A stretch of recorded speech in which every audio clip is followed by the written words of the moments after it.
नमस्कार, India voice पर बहुत स्वागत है आप सभी का। मैं हूं आपके साथ प्रियंका मिश्रा। बुलेटिन की शुरुआत करेंगे G20 के लिए। राजधानी दिल्ली में पूरी तरह से तैयारियां जोरों शोरों पर हैं। जगह जगह लाइटिंग के साथ अलग अलग तरीके से दिल्ली को सजाया गया है। चलिए अब आपको 5 तस्वीरें दिखाते हैं राजधानी दिल्ली की। दिल्ली गेट के पास कोणार्क सूर्य मंदिर, महात्मा गांधी और चरखा के कटआउट लगाए गए हैं। साथ ही साथ दूसरी तस्वीरें जो आप देख पा रहे हैं वो तस्वीर है राजघाट की। तीसरी तस्वीर जो आपके टेलीविजन स्क्रीन पर इस समय आप देख रहे हैं वो है राष्ट्रीय आधुनिक कला संग्रहालय के बाहर की तस्वीर, जो बेहद खूबसूरत नजर आ रही है। वहीं चौथी तस्वीर की यदि हम बात करें तो भारत मंडपम के पास भारतीय संगीत वाद्य यंत्र को दर्शाती हुई मूर्तियां रखी गई हैं। ये तस्वीरें उसी की हैं।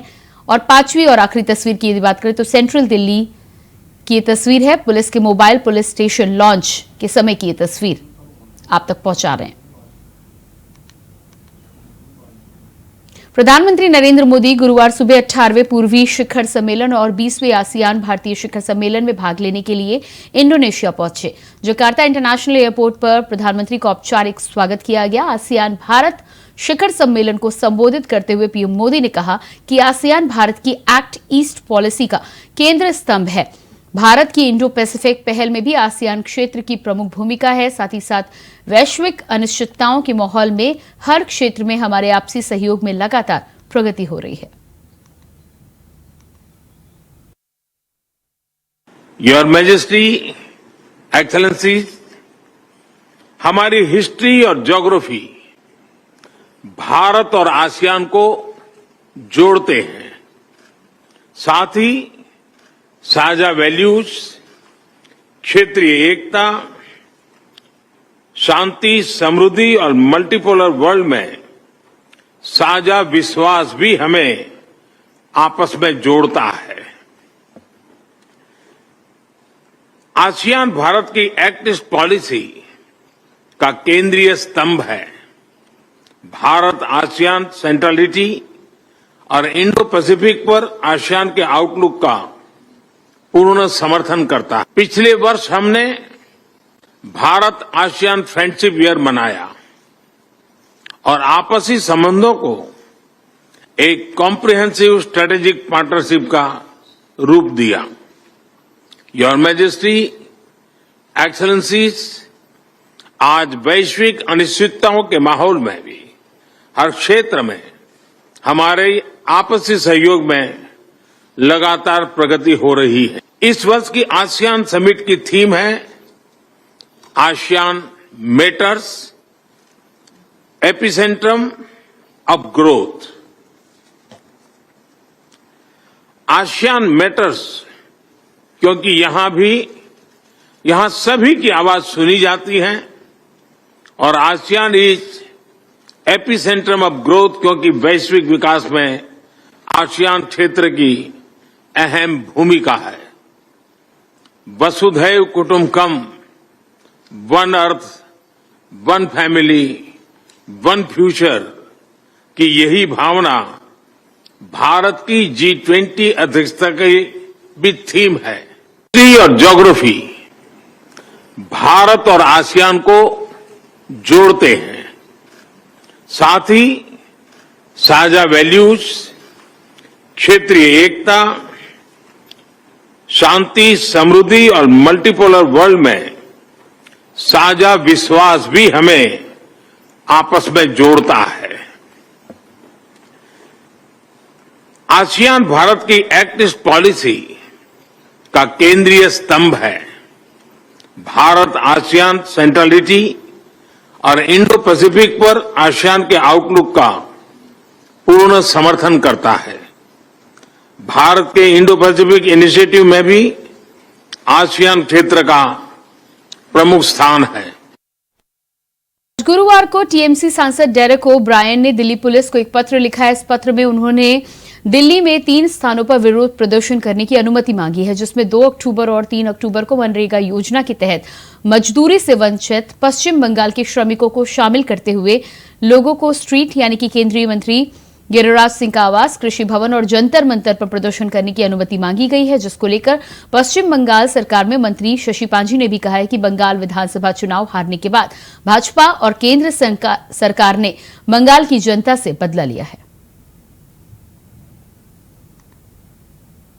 2021 विधानसभा के चुनाव बंगाल में बीजेपी हार गई और तृणमूल कांग्रेस जीत के तीसरी बार सरकार बनाई, लेकिन बीजेपी और केंद्र सरकार बदला लिए हैं बंगाल की जनता से। मनरेगा के स्कीम के पैसे बंद किए गए दिसंबर 2021 से। मनरेगा का फंड बंद है, इसका भारी प्रभाव पड़ा है गांव में, हमारे बंगाल में। पुरुष और खासतौर से महिलाएं भी जो इस 100 दिन में काम करते हैं, 100 डेज में काम करते हैं, उन पे भारी नुकसान हुआ है। इसके विरुद्ध तृणमूल कांग्रेस के हमारे नेशनल जनरल सेक्रेटरी अभिषेक बंदोपाध्याय एक धरना का ऐलान किए हैं कि दिल्ली में होगी ये धरना, लेकिन इस धरना की परमिशन अब तक दिल्ली पुलिस नहीं दे रही है। दिल्ली पुलिस को कौन चलाता है? केंद्र स्वराष्ट्र मंत्री अमित शाह जी। और आप जो ये परमिशन नहीं दे रहे हैं, ये गणतंत्र विरोधी है और तृणमूल कांग्रेस लड़ेगी, क्योंकि ये गलत है, ये नाइंसाफी है। 2021 स्टेट इलेक्शंस इन बंगाल। उदय निधि के सनातन पर दिए गए बयान के बाद सियासी पारा हाई हो चला है, जिस पर अलग अलग प्रतिक्रियाएं देखने को मिल रही हैं। इसी बीच केंद्रीय मंत्री ज्योतिरादित्य सिंधिया ने कहा है कि इंडिया गठबंधन जिस तरीके से सनातन धर्म पर टीका टिप्पणी कर रहा है वो अनुचित है। T20 की तैयारियां केवल 8, 9 और 10 तारीख तक सीमित नहीं रही। यह पूरा वर्ष भारत की अध्यक्षता, G20 की अध्यक्षता का वर्ष रहा है और प्रधानमंत्री जी ने स्वयं एक एक कार्यक्रम में रुचि लेकर, जो पूर्व में अंतर्राष्ट्रीय कार्यक्रम भारत में केवल राजधानी मुंबई और 2-3 और शहरों तक सीमित होती थी, 52 शहरों में इस बार कार्यक्रम हुए, जिस पर हमें बहुत गर्व है। उन 52 शहरों में ग्वालियर भी शामिल है। B20 का कार्यक्रम पिछले हफ्ते हमने ग्वालियर में ही आयोजित किया था और अब इसकी अंतिम श्रेणी तक हम लोग पहुंच चुके हैं, जहां विश्व के राष्ट्रपति एवं प्रधानमंत्री आखिरी 3 दिवसीय बैठकों के लिए भारत में उपस्थित होंगे। यह गठबंधन जिस तरीके से सनातन धर्म पर टीका टिप्पणी कर रही है, जिस तरीके से अनुचित, और जितनी भी हम निंदा करें वो कम होगा। उनका कहना है कि सनातन धर्म का विनाश होना चाहिए, सनातन धर्म पूर्ण रूप से नष्ट हो जाना चाहिए। यही है इंडिया गठबंधन का असली चेहरा, जो मध्य प्रदेश की जनता और देश की जनता के समक्ष मैं रखना चाहता हूं। ये एक गुट 28 दलों की देश को विनाश के पथ पे ले जाने के लिए, सनातन धर्म को नष्ट करने के लिए, भ्रष्टाचार व्यापक करने के लिए, तुष्टीकरण व्यापक करने के लिए। टीका लगाकर घूमने वालों ने भारत को गुलाम बनाया है। हिंदू मुसलमान में भारत को बांटने का काम नहीं किया, बल्कि मंदिर और मस्जिद, इससे भारत नहीं चलेगा। ये बातें राजद के प्रदेश अध्यक्ष जगदानंद ने कही हैं। जगदानंद ने बुधवार को पार्टी के दफ्तर में एक कार्यक्रम को संबोधित करते हुए कहा कि भारत गुलाम किसके समय में हुआ था? क्या उस समय जब कर्पूरी ठाकुर थे, लालू प्रसाद थे या फिर राम मनोहर लोहिया थे? ये लोग उस समय नहीं थे, बल्कि टीका लगाकर घूमने वाले लोगों ने भारत को गुलाम बनाया है। टीका लगा के घूमने वाले ने भारत को गुलाम बनाया था। अब फिर कैसे भारत गुलाम हो जाता का प्रयास कर रहा है भारतीय संघर्ष में। भारत का लड़की होने वाली महिलाओं, हम समाज की प्रतिष्ठा क्यों कर रहे हैं? ये भारत है और जो नहीं किसी देवता का नाम आता है, तुरंत पहले महिला का नाम आता है। बीजेपी की परिवर्तन संकल्प यात्रा 2 दिनों से बाड़मेर जिले में है। बुधवार को केंद्रीय जल शक्ति मंत्री गजेंद्र सिंह शेखावत ने कांग्रेस के राष्ट्रीय अध्यक्ष मल्लिकार्जुन खड़गे को लेकर विवादित बयान दे डाला। उन्होंने कहा कि खड़गे कहते हैं कि मोदी जीत गए तो सनातन मजबूत हो जाएगा, इसलिए सनातन को हराना है। वहीं इस पर बीजेपी की केंद्रीय मंत्री रविशंकर प्रसाद ने भी तंज कसते हुए आरजेडी और इंडिया गठबंधन को घेरा है। अब टीका लगा के घूमने वाले ने भारत को गुलाम बनवाया था। अब फिर कैसे भारत गुलाम हो जाए का प्रयास कर रहा है भारतीय संघराई को। हमारे कल वाले भाई बहनों, हम सभा की प्रतिष्ठा क्यों कर रहे हैं? ये भारत और जो ही किसी देवता का नाम आता है तो तुरंत पहले महिला का नाम आता है। सनातन की ज्वाला और चमकती रही। ये लोग किस खेत की मूली है? और तो और आज हमारे बिहार आरजेडी के स्वनाम धन्य अध्यक्ष जगता बाबू बोल पड़े हैं कि टीका लगाने वालों ने देश को आजाद नहीं होने दिया। जगता बाबू, आप तो बड़ा दावा करते हैं कि बड़े समाजवादी चिंतक हैं। अभी पिछले हफ्ते मुंबई में सिद्धि विनायक मंदिर में आपके नेता लालू जी गए थे ना, अपने पुत्र उप मुख्यमंत्री के साथ झुककर प्रणाम कर रहे थे, टीका लगवा रहे थे ना। तो ये क्या कर रहे थे वो? जगता वो कुछ हिंदुस्तान का इतिहास आप जानते हैं क्या? मदन मोहन मालवीय कितने बड़े देशभक्त थे और आजादी के आंदोलन के नेता थे। उन्होंने बनारस हिंदू यूनिवर्सिटी बनाया। जो कांग्रेस पार्टी के अध्यक्ष थे, हमेशा उनके महान मस्तक पर टीका चमकता था कि आज देश भर में धूमधाम से जन्माष्टमी का त्योहार मनाया जा रहा है। मथुरा, वृंदावन से लेकर देश के विभिन्न राज्यों में सुबह से ही मंदिरों में हरे रामा हरे कृष्णा के जयकारे गूंज रहे हैं।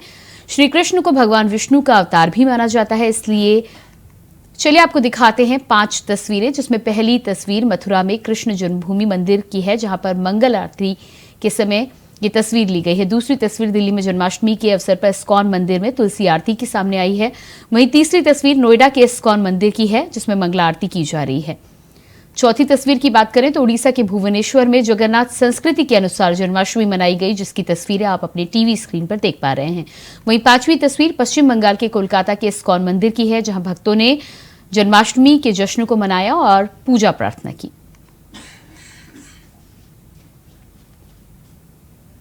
गाजियाबाद में जन्माष्टमी का त्योहार बड़े ही उत्साह के साथ मनाया जा रहा है। वहीं कई मंदिरों को सजाया जा रहा है। बता दें कि मंदिरों में देर शाम से ही भीड़ एकत्रित होना शुरू हो जाएगी।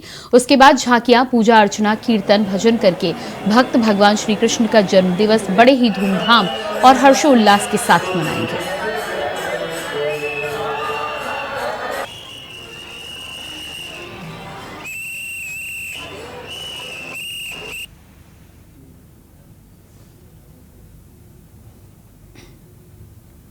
श्री कृष्ण जन्माष्टमी के अवसर पर राजधानी दिल्ली के बिरला मंदिर में भक्तों के आकर्षण का इस समय केंद्र ये मंदिर बना हुआ है। हर साल की तरह इस साल भी बिरला मंदिर की झांकियां निकाली जा रही हैं। वहीं इस साल कृष्ण जी के हाथों में चंद्रयान 3 का अद्भुत नजारा और कृष्ण लीलाओं के साथ विश्व स्तरीय G20 की झांकी शोभा यात्रा के दौरान मुख्य आकर्षण का केंद्र मिली है। वहीं मंदिर में सुरक्षा के लिए तमाम गेट पर आने जाने की व्यवस्था को चुस्त दुरुस्त रखा गया है। बिरला मंदिर के मुख्य पुजारी शांति प्रसाद डबराल ने बताया है कि कृष्ण के दर्शन करने के लिए सुबह से ही भक्तों का तांता लगा हुआ है।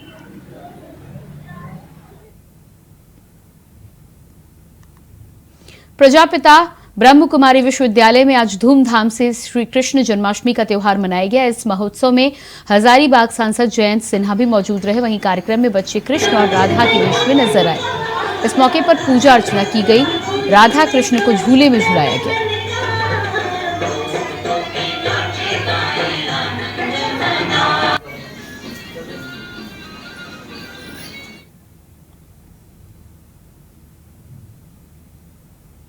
समाजवादी पार्टी के राष्ट्रीय महासचिव शिवपाल सिंह यादव मैनपुरी पहुंचे हैं, जहां उन्होंने श्री कृष्ण जन्माष्टमी के उपलक्ष्य में भव्य शोभा यात्रा को हरी झंडी दिखाकर रवाना किया। बता दें कि जन्माष्टमी के उपलक्ष्य में यादव महासभा की ओर से ये शोभा यात्रा हर वर्ष निकाली जाती है।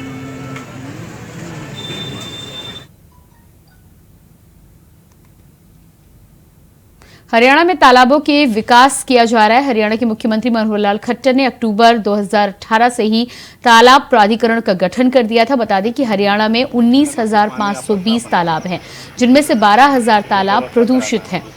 साल में अमृत सरोवर योजना के तहत 2024 और 25 तक 6,817 तालाबों का विकास करने का सरकार ने लक्ष्य रखा है, जिनमें से 1,821 तालाबों का विकास किया जा चुका है। आपको बता दें कि जींद में कुल 1210 तालाब हैं, जिनमें से अमृत सरोवर के तहत 138 तालाबों का विकास किया गया है। वहीं इस साल कुछ 450 करोड़ रुपए का बजट तालाबों के विकास के लिए रखा गया है।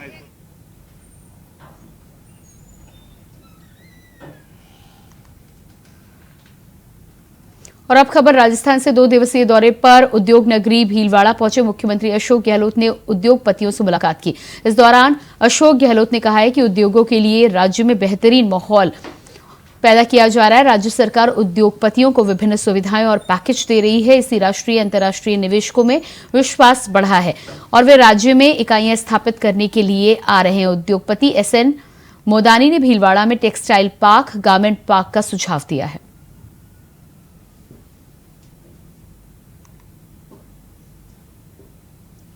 पैगंबर मोहम्मद साहिब के नवासे हजरत इमाम हुसैन अलैहिस्सलाम और उनके साथियों का चहलुम पूरी दुनिया में मनाया जा रहा है, जिसके साथ ही सूफी संत हजरत ख्वाजा मोइनुद्दीन चिश्ती की दरगाह पर मेन गेट से जुलूस यात्रा निकाली गई है। जुलूस दरगाह के निजाम गेट से शुरू होकर लंगर खाना तक गली 16 सीढ़ी होते हुए देर रात मुख्य इमाम दरगाह पहुंचे।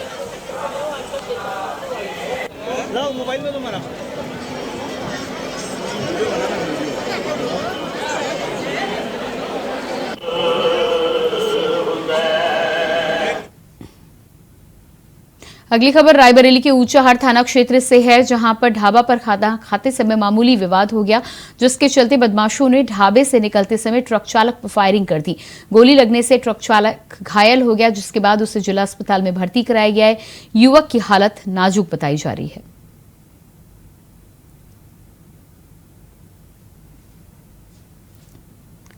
डींग जिले के थाना जुरहरा में बच्चों के कारण मामूली विवाद हो गया, जिसमें एक महिला की मौत हो गई है। वहीं दूसरी महिला गंभीर रूप से घायल बताई जा रही है। घटना की सूचना पर पुलिस मौके पर पहुंची, जिसके बाद घायल महिला को जिला अस्पताल में भर्ती कराया गया है।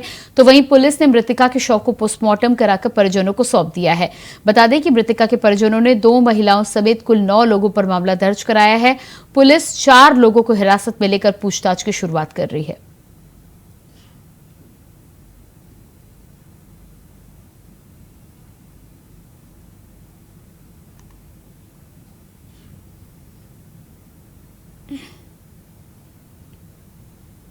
हरियाणा के मुख्यमंत्री मनोहर लाल खट्टर 7 रोड पहुंचे, जहां पर उन्होंने जनता के साथ जनसंवाद किया। इस दौरान उन्होंने लोगों की शिकायतें भी सुनी। पीएम मोदी के द्वारा किए गए कामों को गिनाते हुए प्रधानमंत्री नरेंद्र मोदी ने देश के गरीबों के लिए आयुष्मान भारत योजना चलाई है। प्रदेश में बिना पर्ची, बिना खर्ची के आधार पर नौकरियां दी जा रही हैं। हरियाणा में आयुष्मान भारत योजना का विस्तार कर चिरायु हरियाणा योजना लागू की गई है। सरकार का लक्ष्य भ्रष्टाचार सहित शासन देना है।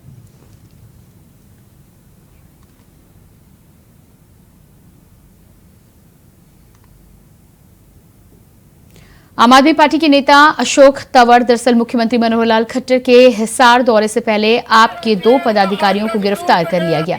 गिरफ्तार पदाधिकारियों को छुड़ाने के लिए अशोक तंवर हिसार पहुंचे। बता दें कि प्रवक्ता मनोज राठी और युवा अध्यक्ष वीरेंद्र नरवाल को गिरफ्तार किया गया है। दोनों ही नेता खट्टर के जनसंवाद कार्यक्रम में सवाल पूछने पहुंच रहे थे। रास्ते में दोनों को ही गिरफ्तार कर लिया गया। दोनों ही नेताओं की रिहाई के लिए थाना के बाहर अशोक तंवर कार्यकर्ताओं के साथ धरने पर बैठे हैं।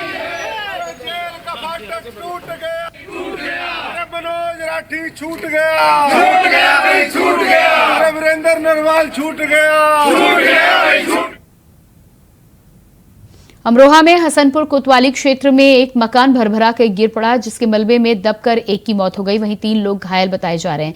आसपास के लोगों ने मलबे में दबे लोगों को बाहर निकाला है और घायलों को अस्पताल पहुंचाया है, जिनकी हालत गंभीर बताई जा रही है।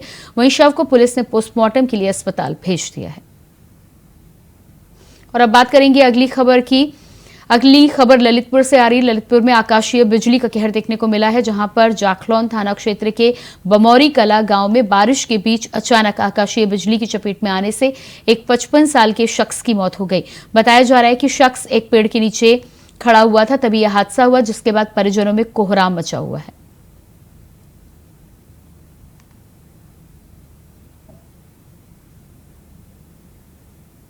रायबरेली में पोस्टमार्टम हाउस में खुलेआम वसूली की जा रही है, तो वहीं परिजनों ने पोस्टमार्टम हाउस पर आरोप लगाया है कि प्रति डेड बॉडी के हिसाब से वसूली का खेल यहां पर खेला जा रहा है। बता दें कि अवैध वसूली से नाराज परिजनों ने पोस्टमार्टम हाउस में हंगामा किया, तो वहीं वसूली का वीडियो वायरल होने से शहर में हड़कंप मच गया है।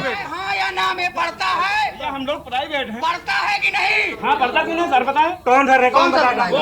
बुलाइए, बुलाइए, 5 को पढ़ता क्या? बुलाइए, तुम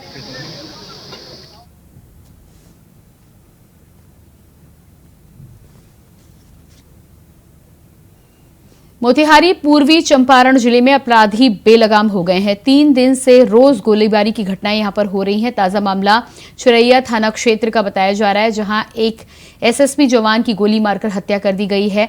जानकारी के अनुसार मृतक अपनी मां का इलाज कराकर बाइक से वापस घर लौट रहा था, तभी नयका टोला के पास में घेर कर उसके साथ लूटपाट करने की कोशिश की गई। विरोध करने पर अपराधियों ने जवान को गोली मार दी, जिसके बाद उसे इलाज के लिए मोतिहारी के एक निजी नर्सिंग होम में भर्ती कराया गया, जहां चिकित्सकों ने उसे मृत घोषित कर दिया।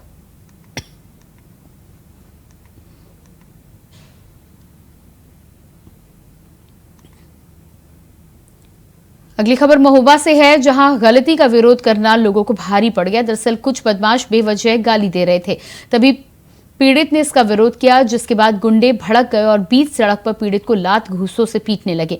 मारपीट का वीडियो कैमरे में कैद हो गया है। बता दें मामला कबरई थाना क्षेत्र के बांदा चौराहे का बताया जा रहा है।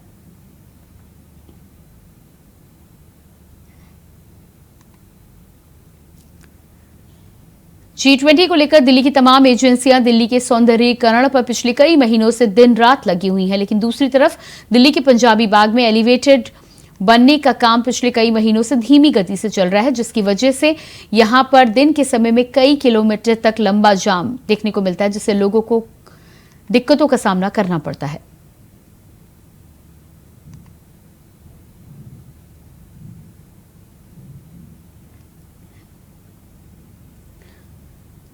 उत्तर प्रदेश के संबल जनपद में चंदौसी रेलवे स्टेशन के प्लेटफॉर्म पर एक हादसा हो गया, जहां ट्रेन के इंतजार में बैठे लोगों पर बेंच के ऊपर बनाया गया यात्री शेड अचानक भरभरा के गिर गया, जिससे यात्री शेड के नीचे बैठे 2 लोग गंभीर रूप से घायल हो गए, जबकि कई लोग बाल बाल बच गए।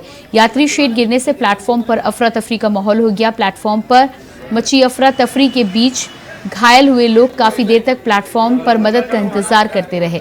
मौके पर पहुंचे जीआरपी कर्मियों ने दोनों ही घायलों को इलाज के लिए चंदौसी सीएससी में भर्ती कराया। दोनों घायल पिता पुत्र बताए जा रहे हैं, जिनमें एक घायल की हालत गंभीर बताई जा रही है।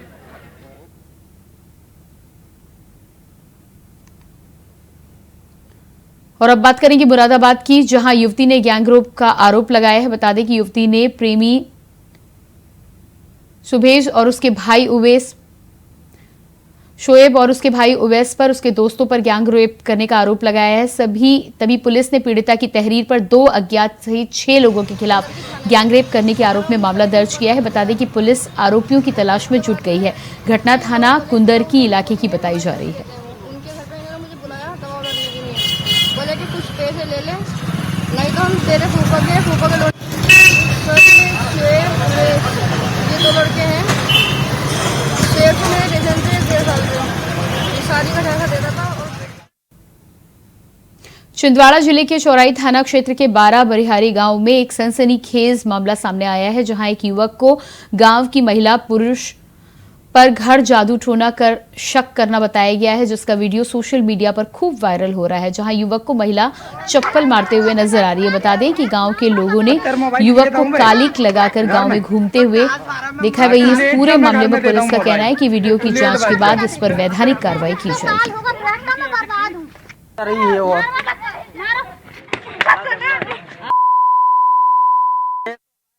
हाय का रहते, हाय बोल में रहते।